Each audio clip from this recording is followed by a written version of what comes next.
Kaya hindi masama yung magtiis ka, no? At huwag kang maiinggit, kapatid, doon sa mga mayayaman, sa kanila lahatang mga conveniences in life. Pansamantala lang yun, kapatid. Basahin natin ang 6, versikulo 20 ng Lucas.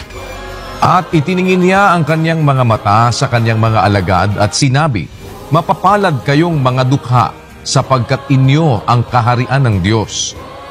Mapapalad kayong nangagugutom ngayon, sapagkat kayo'y bubusugin.